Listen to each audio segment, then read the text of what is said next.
কোকৰাঝাৰৰ ফকীৰগ্ৰাম আৰক্ষী চকীৰ অন্তৰ্গত খেজুৰবাৰী গাঁৱৰ এজন যুৱক গুজৰাটৰ পৰা নিৰুদ্ধ হোৱা ঘটনাই অঞ্চলজুৰি তীব্ৰ চাঞ্চল্যৰ সৃষ্টি কৰিছে। বহিৰাজ্যত কাম কৰিবলৈ গৈ ৩ মাহৰ পৰা নিৰুদ্ধ হৈ আছে কোকৰাঝাৰ খেজুৰবাৰী গাঁৱৰ বাসিন্দা আকবৰ আলীৰ পুত্ৰ আজিদুল মণ্ডল। পৰিয়ালৰ মাজত এতিয়া হাহাকাৰ অৱস্থাৰ সৃষ্টি হৈছে। প্ৰায় ৩ মাহমান আগতে যুৱকজন গুজৰাটত কাম কৰিবলৈ গৈ নিৰুদ্ধ হয়। ককায়েকৰ লগত কাম কৰিবলৈ গৈ নিৰুদ্ধ হোৱাত তীব্ৰ চাঞ্চল্যৰ সৃষ্টি হৈছে। নিৰুদ্ধ হোৱা পুত্ৰক বিচাৰি মাতৃয়ে কান্দোনত এতিয়া ভাগি পৰিছে।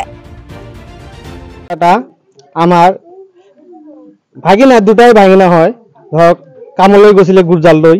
গুজৰাট যোৱাৰ পিছত ল'ৰাটো কি হ'ল, তাৰমানে 1-2 মাহ কাম কৰিছে। কাম কৰাৰ পিছত ল'ৰাটো দেওবাৰ দিনা আছিলে, দেওবাৰ দিনা ল'ৰাটো আপোনাৰ দোকানলৈ কিবা ফুৰিবলৈ গৈছিলে।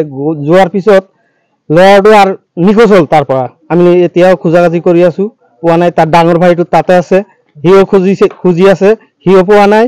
তাৰ ঠিকাদাৰেও খুজি আছে, সিও পোৱা নাই, আজিলৈকে পোৱা নাই। আজি ধৰক 3 মাহমান হৈ গ'ল। 3 মাহমান হোৱাৰ পিছত আজিলৈকে ল'ৰাটোক আমি পোৱা নাই। এতিয়া চৰকাৰৰ ওচৰত আবেদন জনাইছো যে আমাৰ ল'ৰাটোক যেতিয়া খুজি কিনি দিব পাৰে। কাৰ লগত গৈছিলে গুজৰাট? আমাৰ ডাঙৰ ককাইৰ লগত গৈছিলে। ডাঙৰ ককাই তাতে আছে, খুজি আছে, এতিয়ালৈকে পোৱা নাই। এতিয়া ঠিকাদাৰে খুজি আছে, ঠিকাদাৰে পোৱা নাই। এতিয়া আমি চৰকাৰক আবেদন জনাইছো যে ল'ৰাটো যেনেকৈ হওক, আমাৰ ভাগিনা হয়, আমাৰ ওচৰত ভাগিনা হয়, তাক খুজি দিব পাৰে। তাৰ ডাঙৰ ভাইটো লৈ গৈছিলে? ডাঙৰ ভাইটো লৈ গৈছে। এতিয়ালৈকে দিয়া নাই, আমি এফআইআৰ একো দিয়া নাই। এতিয়া আমি চৰকাৰক এইটোৱে আবেদন জনাইছো যে ল'ৰাটো যাতে আমাক ওলাই দিব পাৰে। মানে কথা হৈছে যে আমাৰ এই খেজুৰবাৰী গাঁৱত মানে আমাৰ ভাগিনা হয়, তাক তাৰ ডাঙৰ ককাই এটা গুজৰাট কামলৈ লৈ যায়। লগতে কিছুমান দিন কাম কৰিছে তাত।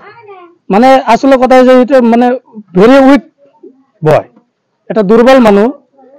আৰু তাৰ মা দেউতা অনেক গৰীব, সেইকাৰণে কামত পঠাই দিছে তাৰ ডাঙৰ ককাৰ লগত। 2-3 মাহ কাম কৰাৰ পিছত তাত নিখোজ হৈ গৈছে দেওবাৰৰ দিন। তা আমি বহুত চেষ্টা কৰিছো ইয়াতেও, তাতো আমি কিবা কোম্পানীত মানে কৈছো যে কিবা চেষ্টা কৰি যদি ওলাই দিব পাৰে তাহলে ভাল হ'ব, যেহেতু দুখীয়া মানুহৰ ল'ৰা। তা আমি আজি এই নিউজ চেনেলৰ উচিলায় বা জৰিয়ে আমি চৰকাৰক বা ভাৰতবৰ্ষ আইনক আমি আহ্বান কৰো যে অতি সোনকালে ল'ৰাটোক আমাক বিচৰাই এই দুখীয়া মা বাবাৰ ওচৰত পঞ্চাই দিয়ে। আমাৰ এই গাঁও খেজুৰবাৰীৰ ল'ৰা হয়, কোকৰাঝাৰ ডিষ্ট্ৰিক্ট। তা আমি এখানে কৈ আমাৰ মন্তব্যটো কিবা ব্ৰেইনৰ ডিফেক্ট আছিল নেকি? কি কৈছে? ল'ৰাটোৰ কিবা ব্ৰেইনৰ ডিফেক্ট অলপ মানে কিবা উইক আছে, মানে উইক মানে বাবা দেউতা হয়তো গৰীব কাৰণে তাক কামত পঠাই দিছে। তাৰে ডাঙৰ ককাই আছে, এবাৰ নিশ্চিন্তায় কামত পঠাই দিছে। তাত যাইখানে এনেকুৱা এটা ঘটনা ঘটাই দিলে। ঘটনা সন্দৰ্ভত এতিয়ালৈকে কোনো সংসূত্ৰ পোৱা নাই পৰিয়ালৰ লোকে।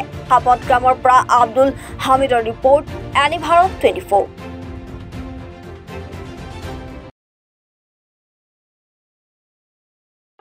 ৰব, আপুনি যে এটা অপৰাধ কৰিবলৈ গৈ আছে, আপুনি জানেনে? এই নাবালিকা গৰাকীক এতিয়াই বিয়াত বহোৱাটো যে এটা অপৰাধ, আপুনি জানেনে? অপৰাধ কেনেকৈ? মোৰ ছোৱালী, মোৰ কথা। তুমি যিয়েই নোকোৱা ভূঞা, 18 বছৰৰ তলৰ যিকোনো কন্যা সন্তানৰ বিয়া দিলেই আইনগতভাৱে এক দণ্ডনীয় অপৰাধ। বিয়া দিয়াজন যিমান দায়ী, বিয়া পতাজনো সমানে দায়ী। এতিয়া তাই পঢ়া শুনা কৰাৰ বয়স, খেলা ধূলা কৰাৰ বয়স। তাইক খেলিবলৈ দিয়ক, পঢ়িবলৈ দিয়ক, আৰু চাব এদিন আপুনি তাইক লৈ গৌৰৱ অনুভৱ কৰিব পাৰিব। এতিয়াই তাইক সংসাৰৰ বোজা দি তাইৰ ভৱিষ্যত জীৱনটো অন্ধকাৰ কৰাৰ অধিকাৰ তোমাৰ জানো আছে? মোৰ ভুল হৈ গ'ল মাজনী, মোক ক্ষমা কৰিবা। শিক্ষা ল'ৰা ছোৱালী উভয়ৰে প্ৰাপ্য আৰু অধিকাৰ। আপোনাৰ কন্যা সন্তানক তাইৰ এই প্ৰাপ্যৰ পৰা বঞ্চিত নকৰাব।